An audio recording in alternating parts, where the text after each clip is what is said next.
뉴스타파 보도로 급격하게 쟁점으로 떠오른 리박스쿨 논란을 다뤄볼까 합니다. 민주당과 국민의힘의 선대위에서 오늘 오전에도 이에 대한 입장들을 각기 내놨는데 사뭇 다릅니다. 들어보겠습니다. 극우단체 리박스쿨의 댓글 공작은 대선을 망치려는 명백한 선거 부정이자 사이버 내란입니다. 국민의힘 김문수 후보가 리박스쿨과 관련 있다는 증거가 속속 드러나고 있습니다. 김문수 후보는 오늘 당장 리박스쿨과 관련된 진실을 국민 앞에 낱낱이 밝히시기 바랍니다. 조작의 원조가 갑자기 상대 당에 조작 프레임을 덮어 씌우려고 합니다. 이재명 후보 아들의 범죄를 덮기 위해서입니다. 최근 이재명 후보가 말했습니다. 댓글 조작은 반란 행위다. 하지만 그 말은 가장 먼저 자신에게 돌려야 합니다. 예, 김문수 후보가 관련이 있다는 증거가 속속 드러나고 있다는 게 민주당의 주장이고요. 국민의힘에선 조작 프레임을 덮어 씌우려고 한다라고 반박을 했습니다. 두 정당의 입장을 일단 지도부 입장을 들었으니까 다른 정당의 시각부터 들어볼게요. 김성열 의원님, 뭐가 쟁점의 핵심일까요? 일단 이 부분에 있어서는 저 댓글을 실제로 조작을 했다면은 그것이 조직적으로 준비가 되었느냐, 그리고 그에 대한 대가성을 국민의힘에서 지불을 하였느냐라는 부분일 거예요. 근데 이 댓글과 관련한 이야기가 사실 처음 나온 이야기가 아니잖아요. 예. 이것이 지금 예전으로 따지면 박근혜 전 대통령 때 시발단 의혹부터 해가지고 그다음에 드루킹 문제, 그리고 얼마 전까지 한동훈 댓글팀 의혹까지 계속해서 문제가 나오고 있는 거거든요. 근데 사실 이런 댓글 조작을 여러분들 가볍게 생각하실 수도 있지만 이거는 정말 심각한 문제입니다. 왜냐하면 민주주의에 있어서 여론을 조작하는 거는요, 민주주의에 대한 정면 도전이에요. 근데 이런 게 계속해서 반복이 되는 거는 처벌이 약해서인지 아니면 재발 방지책이 없어서인지 모르겠습니다만 이런 부분은 정말 깔끔하게 우리가 다음부터는 이런 일이 없도록 좀 해야 된다. 그래서 철저한 수사와 진상규명을 해야 된다. 이렇게 봅니다. 예, 민주당에서는 증거가 속속 드러나고 있다라고 얘기하는데 어떤 증거입니까? 일단 증거라는 것들은 김문수 후보만 따졌을 때는요. 그 리박스쿨의 대표인 손모 씨와 2022년도에 같은 자리에서 이야기를 하는 모습이 찍힌 영상, 예. 그리고 또 그 리박스쿨의 연구원들 2명이 김문수 후보가 지난 아스팔트의 이 우파들과 함께했던 기독자유 통일당의 어떤 당시에 지도부에 있을 때 리박스쿨 연구원 2명이 그 기독자유 통일당의 총선에 출마를 합니다. 그래서 같은 어떤 맥락을 하고 있다는 거. 그다음에 김문수 TV, 당시에는 김문수 후보가 유튜버로서 열심히 활동을 했었죠. 그게 리박스쿨과 같이 또 여러 가지 행사를 했던 부분들이 있어서 저는 사실상 지금 현재 김문수 후보가 댓글 관련된 댓글 조작과 직접적인 연관은 없다 하더라도 최소한 댓글 여론 조작과 여러 가지 예를 들어 구구 교육을 위해서 늘봄학교에 교사들을 파견하는 이런 일련의 과정 속에 김문수 후보가 틀림없이 그 리박스쿨과 연계성이 있다는 것은 뭐 사실 이게 인지적인 증거들이 이미 드러나 있기 때문에 이만큼 더 확실한 증거가 없을까. 다만 김문수 후보가요. 아니 리박스쿨의 손모 대표를 압니까? 라고 했을 때 모른다 안다 하면 되는데 질문이 부적절하다. 라고 이거를 뭉갰단 말입니다. 그러면 이 부분에 있어서도 후보로서는 뭔가 미심쩍고 석연치 않음을 지울 수 없다는 점에서는요. 이 부분들은요. 향후에 조금 더 철저하게 관계성과 그다음에 이 리박스쿨의 윤석열 정권과 얼마만큼 깊숙이 있는지에 대해서까지 예. 철저하게 밝혀야 된다. 좀 그런 말씀을 좀 드립니다. 예, 바로 반론 듣겠습니다. 뭐 알고 있다고 해서 그 사람이 불법 행위를 하고 있는 것까지 알고 있었다는 거는 별개 이슈잖아요. 예. 그래서 민주당이 지금 증거가 속속들이 드러나고 있다라고 얘기를 하는데 그 증거를 그냥 넌지시 그냥 예전에 알았으니까 사진 한번 찍혔으니까 그런 식으로 얘기하면은 사실 이재명 후보가 사진 찍혔을 때랑 그 사진 나온 거 있잖아요. 그거하고 똑같은 얘기예요. 그러니까 사진이 같이 찍혔다고 해서 아니면 어떤 교집합으로서 같이 활동을 어느 선에서는 모르겠으나 같은 장소 공간에 있었다고 해서 내가 그러면 당신을 위해서 댓글을 쓰겠다. 그걸 22년부터 했을 일은 전혀 없고 김문수 후보가 언제 후보가 됐습니까?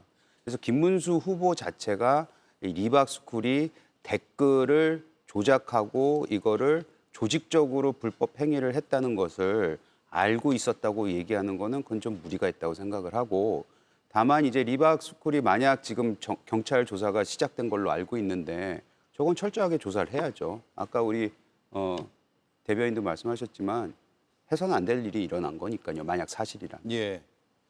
다른 의견은요? 네, 수사를 통해서 정확하게 밝혀져야 되는 내용들은 분명히 있다고 생각하는데요. 이 리박스쿨에 관련된 언론 기자들의 질문에 김문수 후보가 전혀 모르는 일이라고 잡아뗀 것은 저는 좀 무리한 발언처럼 들렸다고 생각합니다. 특히나 뉴스타파 보도를 통해서 이 리박스쿨의 대표가 김문수 후보가 이곳에서 무슨 일을 하고 있는지 알고 있다라고 분명히 얘기를 했고, 2020년도에 김문수 TV라고 하는 한 채널에서 이 리박스쿨을 김문수 후보 쪽에서 홍보를 해준 일도 있기 때문에 전혀 모르는 일이라고, 그냥 알고 있다면 알고 있지만 사실은 잘 모르겠다고 얘기를 할 수도 있는데, 오히려 그렇게 일절 딱 잡아떼는 것에서 저는 오히려 여기서 더 정말 충분한 수사가 필요하다 이렇게 생각을 하고요. 이 김문수 후보와의 커넥션이 어떻게 되어 있는지의 문제도 중요하지만, 앞서 김성열 대변인 지적해 주신 것처럼 이 리박스쿨이 저지르고 있는 이 댓글 조작, 그리고 이걸 통해서 이 초등학교에 극우 사상을 전파하려고 했던 이런 정황 같은 것들은 정말 대단히 비난받아야 되는 민주주의에 대한 중대한 도전이다 이렇게 생각을 합니다. 예. 이것은 마치 민주주의를 갉아먹는 흰개미 같은 거다. 전 이런 생각이 들었는데요. 흰개미가 집을 갉아먹으면 겉으로 보기에는 이 기둥이 멀쩡하게 서 있는 것처럼 보이지만 안을 다 갉아먹어서 언제 이 집이 무너질지도 모르는 상태를 만드는 거거든요. 이렇게 우리가 여론의 일부라고 판단되는 댓글을 이렇게 조직적으로 공작하는 일, 그리고 너무나 중요한 공교육 기관인 학교에 들어서서 초등학생들에게 극우 사상을 전파하는 일, 이런 것들은 정말 민주주의의 기둥뿌리를 흔드는 일이기 때문에 김문수 후보와의 커넥션의 문제하고는 별개로 반드시 준엄하게 심판받아야 된다, 그렇게 생각합니다. 예. 경찰 수사가 이제 막 시작이 됐고 굉장히 속도가 빨라지는 것 같습니다. 선거 이후에도 계속 수사가 이루어질 것이고 결과가 나오겠죠. 지켜보도록 하고요. 국민의힘에서 생각하는 마지막 변수는 뭘까요? 이번 선거에? 결집력이죠. 예. 투표율이고요. 예, 지금 사실 아시다시피 사전 투표율이 생각보다는 저조했잖아요. 그리고 지금 영남이라든지 전체적으로 여기서 투표율은 더 낮았고, 근데 거기가 저희의 그 지지 세력이 가장 많이 있는 곳이다 보니까 거기에서 얼만큼 많이 나와서 투표를 하느냐, 예. 그것이 제가 봤을 때는 변수다. 즉 결집력, 막판 결집력이 변수가 되지 않을까라는 생각이 듭니다. 예. 지금 서로 간에 이렇게 공방이 오고 가는 의혹들, 쟁점들에 대해서는 어떤 생각이세요?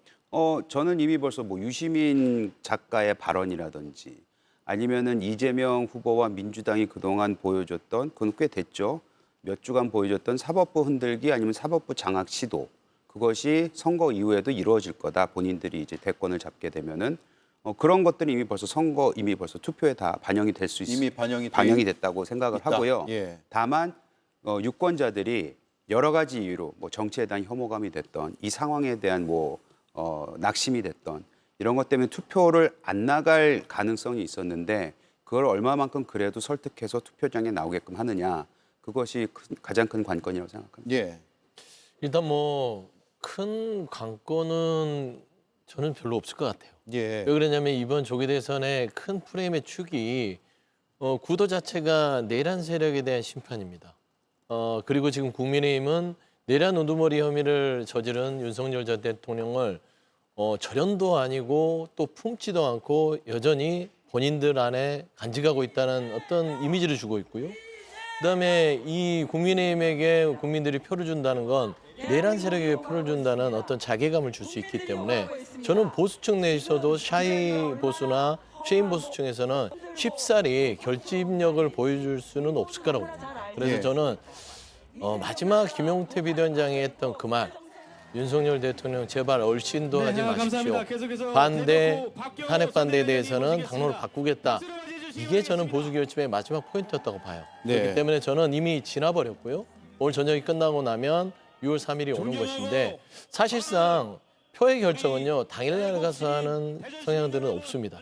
한 2, 3일 전에 이미 누구를 찍어야겠다라고 생각을 먹기 때문에 저는 이 구도를 바꿀 수 있는 여러 가지 지금 프레임 전환과 어떤 네거티브로 계속하고 있는데 그거는 뭐 빙산의 일가? 흠집 내기 정도밖에 안 돼서 이번 프로그램은 크게 바뀌지 않을 것으로 좀 보입니다. 네. 다름이 공존하는 위대한 나라.